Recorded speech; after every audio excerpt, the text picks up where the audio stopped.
TKM Incorporated in Moss, Tennessee is a construction company that specializes in erosion control, seeding, and soil, hydroseeding, hydromulch, minor excavation, and silt fence. They also provide traffic control and construction signs. Their business is keeping people safe, but their passion, their mission, is they wish that all men could be saved. TKM has adopted the nickname the King's Men because as they serve you, they also serve the King. If they could provide any of their services for you, please contact them at 931-243-3958. That is 931-243-3958. Or you can contact them on the net at tkminc2001 at twlakes.net. That is tkminc2001 at twlakes.net.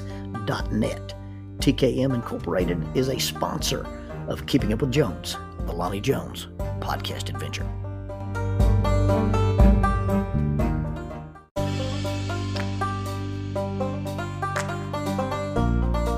SJ&L General Contractor specializes in asphalt, demolition, concrete finishing, and heavy hauling. This family-owned business is licensed in Alabama and Tennessee. You can contact them for any of your construction needs. 931-433-4660. That is 931-433-4660 or 3W's and a dot sjnl.com. www.sjnl.com. SJ&L General Contractor is a sponsor of Keeping Up with Jones, the Lonnie Jones podcast adventure. I don't drink. It's never been a temptation. It's not something I've ever been lured to. Some of that is my family's strong reaction to drinking. I think some of my mom's family drank and produced some trauma for her. My dad had an uncle and I think a grandfather that drank. And I think my dad's grandfather might have been an alcoholic and killed himself. So we just grew up with this taboo about drinking. When I was about 15 or 16, I came out of my house on Williamson Street in Oxford, Alabama, and in a rare occasion, it was spitting snow and there's going to be freezing rain. And I don't know, I think I was going out for a run or maybe to take my car somewhere. And I looked down the street and our neighbor, and I don't remember his name, but he was a very large gentleman, a tall fella. And he came staggering down the street. And he was staggering, and it was so obvious that something was wrong with him. And I watched him fall in the middle of the street.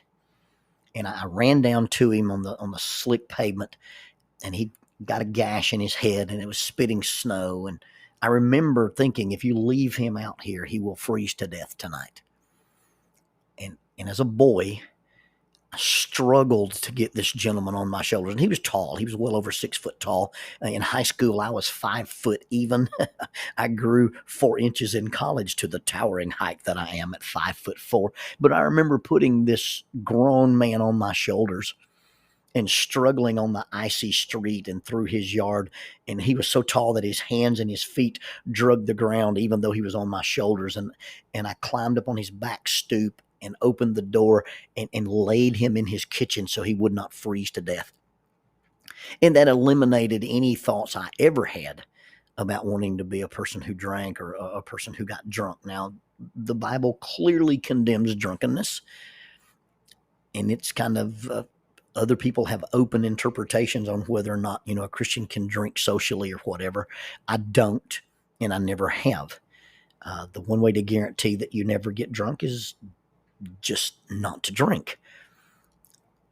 The strongest thing I've ever had to drink, my mom used to make this thing. She'd take a glass of milk, she'd put sugar in it, she'd cut up a banana, and then she'd put a little bit of vanilla extract in it. My mom probably didn't know that vanilla extract is about 60% alcohol, so I was drinking these banana smoothies that she invented when I was a little kid. Or maybe, you drink a cup of NyQuil. That's pretty much, an alcoholic drink when you've got the cold or got a cough. And then the strongest thing I've ever had to drink is what Granny Wallace called cough medicine. And I was over there at her house while I was dating Jackie, and I had to preach, on Sunday morning. It was probably Friday night. And Granny said, "I've got something for that cough." If an old Arkansas farm lady reaches into the dark recesses of her cupboard and she pulls out a pint jar with dark liquid in it, and as she untwists that mason jar lid, it hisses. Be very careful of this liquid substance. You should take it in a tablespoon. I took it in a NyQuil cup, like a shot glass. And if you do that, you will wake up one day later. You will not have a cough, and you'll have hair in places other people do not have places. But as I said, those are probably the strongest things I've ever had to drink. Now, a lot of my friends drink, and a lot of people that I know drink, and that's not a deal breaker for me as far as friendship goes. And Jackie's family, Jackie's mom's maiden name was Mead, and so the Meads of St. John, Kansas. And we would go out there, when we first got married, sometimes at Christmas, sometimes at New Year's, sometimes during the Memorial Day weekend. And we were out there one time, and I'd taken some of my rope gear. I don't know why I took rope gear to Kansas. There's nothing to climb in Kansas. Well, I did climb Velda's chimney. Now that's not a rock formation. That is actually Aunt Velda's chimney. It was a free solo. I'd call it about a 5'7". It's a 2-story climb. And I climbed it, in my blue jeans and a pair of climbing shoes. And there's photographic evidence of me climbing Velda's chimney. But while we were out there, the little town of St. John, Kansas has this charming little thing known as the bell. And I don't remember now if it's actually a bell or if it's just some kind of a siren.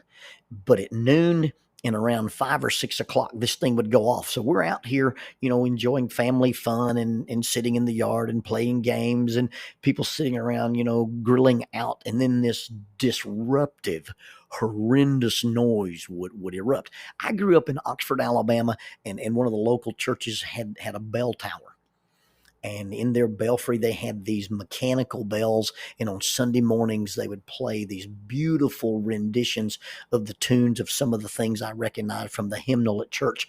And these beautiful bells would echo. Well, in St. John's, Kansas, this bell disrupted everything. So I began to talk about taking a mission, getting my stuff together, and under the cover of darkness, climbing the bell and disarming it. I wanted to climb the bell tower and disconnect it. Now, it's not like I haven't climbed things before and still climb things maybe that I shouldn't. I climbed some things in high school. We climbed a ranger tower. We climbed a water tower and rappelled off of it. I rappelled in and out of my dorm room at Harding. I rappelled in the Benson. I rappelled in the admin building. We've rappelled in some rock quarries. I've rappelled off the medical tower. I've rappelled off Central's Bank building. There's a rumor that somebody climbed and rappelled in a building that was under construction in Henderson, Tennessee, the big new addition to the Henderson Church of Christ. There might even be a picture of that. There's even an urban legend that the new fire tower that's being constructed by Huntsville Fire Department, that it's already been rappelled on by somebody that's not in the fire department. But again, that's just a rumor. So I've been talking about climbing the bell tower and disarming the bell. And Jackie's Uncle Darwin, who is one of my favorite of her uncles, gets the idea that this is actually going to be a mission. This is actually going to take place. And as Uncle Darwin begins to celebrate the holiday season, the more he celebrates, the more convinced he is that we are going to climb the tower under the cover of darkness at midnight on New Year's Eve and unplug the bell. And so every time Uncle Darwin goes by me, he looks at me and goes, dun, dun, dun, dun, dun, dun, which is the Mission Impossible theme back in the days when Jim Phelps was not a communist and Tom Cruise hadn't even been born. But as the night wears on, I keep hearing the Mission Impossible theme, and I never see Mission Impossible, and I never hear the theme that I don't think about Uncle Darwin and our mission to go unplug the bell tower in St. John, Kansas. We didn't actually do it. It was just a brag. It was just something I was boasting about doing, but Uncle Darwin thought we were going to be serious about it. Well, fast forward from those days, and Jackie and I are taking a little vacation. We're taking a cross-country trip, and we're going to go out to Colorado. And we end up passing through McPherson, Kansas. And we're staying with Uncle Darwin. And so we stay at Uncle Darwin's house, and Uncle Darwin actually owns a liquor store, or he did at that time. And it was one of the largest liquor stores in Kansas. And so we stayed the night with Uncle Darwin, visited with him and Pat and the boys, and just Jason and Justin, and we just had a good time and visited with them. So the next morning, we're getting up early to leave, and everybody, I think, has gone to work. And so we're leaving thank you notes. Well, I grabbed just this little piece of 8.5 by 11 typing paper, and I draw this character. I draw this little can, and he's got a nose and a big grin, and he's wearing a pair of sunglasses, and he's got feet, and he's holding up his thumbs and a thumbs up. And I say, hey, thanks, Uncle Darwin, for letting us stay at your house. And I signed it right below the bottom of the foot, Lonzo, and I put my copyright signature on it. So it's, it's undeniable. This is my artwork. Everything, back in those days, you did the Lonzo and then the C and then whatever the date was. And so he got this drawing. Imagine my surprise. No, imagine my chagrin. Nay, imagine my horror when several weeks later we get a package in the mail and I open it up, and there is this little guy that I've drawn.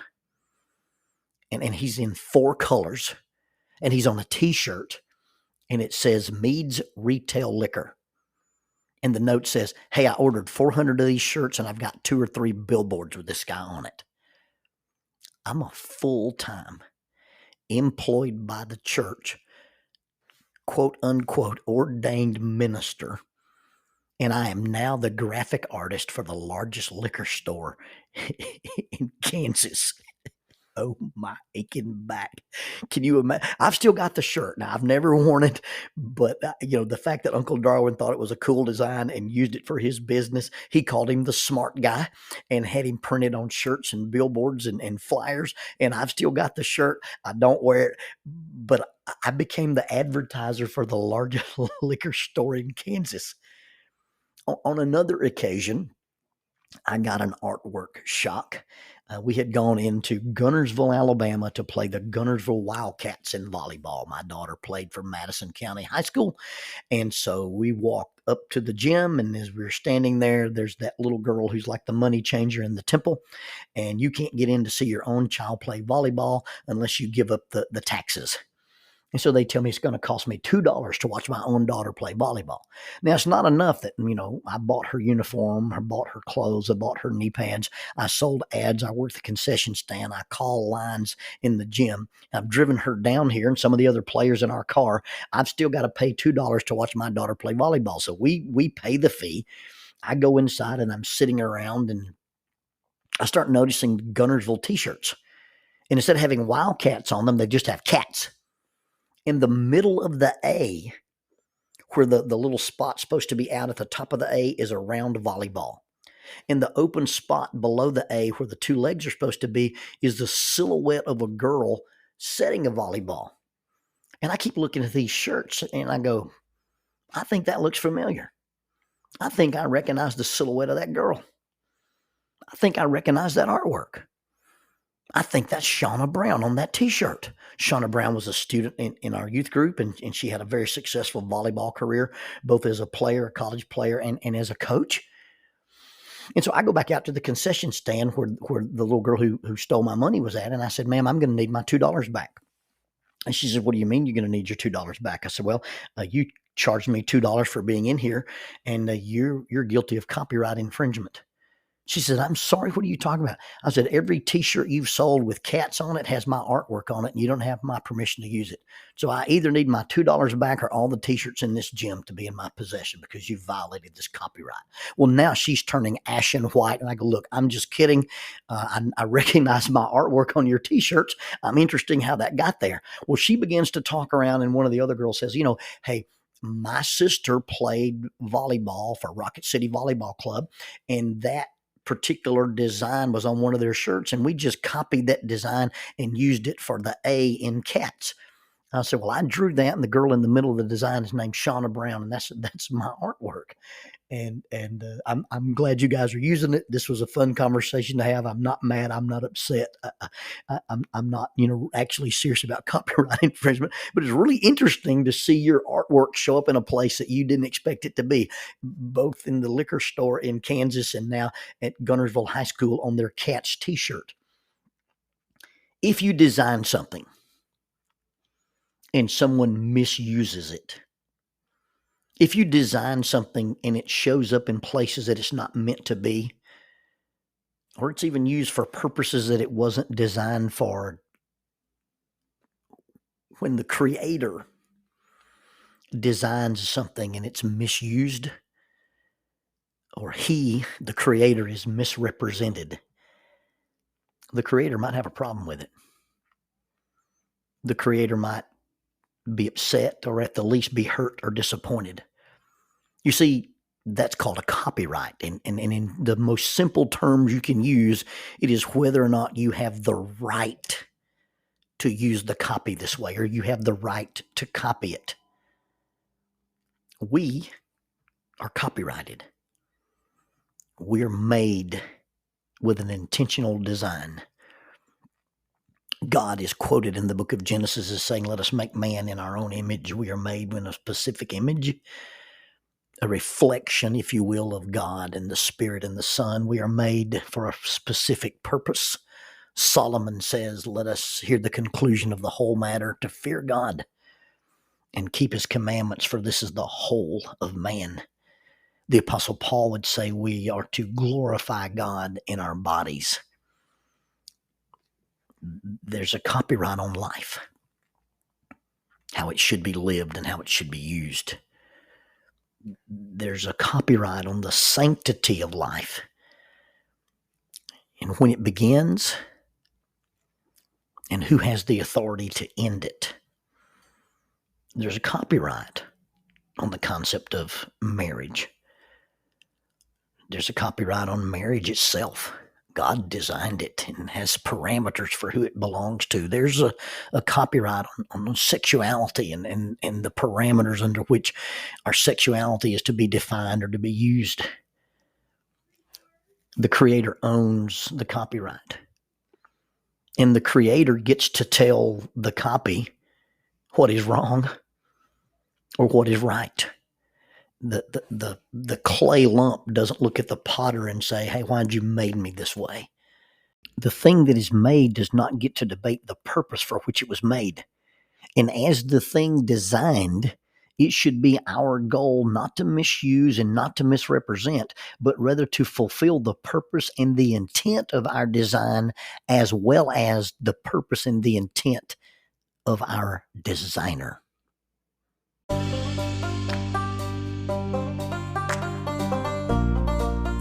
Using the tool of shortwave radio, World Christian Broadcasting literally covers the world every day with the gospel. They use 2 large curtain antennas. One is located in Anchor Point, Alaska, and the other in Madagascar. They send out messages that are recorded at their international home in Franklin, Tennessee. They make available 40 hours of broadcast every day. The broadcasts are made in English, Chinese, Russian, Spanish, Portuguese, Korean, English for Africa, and Arabic. They would love for your group to visit them. You can bring your ladies group, your youth group, or your men's group. Just give them a call at 615-371-8707, 615-371-8707, or you can go to worldchristian.org, find the Donate Here button, and make a financial contribution to support this work that literally covers the world every day with the gospel. World Christian Broadcasting, in cooperation with Keeping Up with Jones, the Lonnie Jones podcast adventure.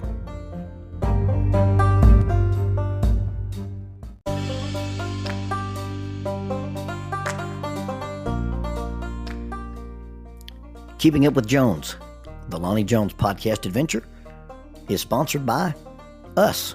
What? We sponsor ourselves? Is that even legal? Check us out on Amazon.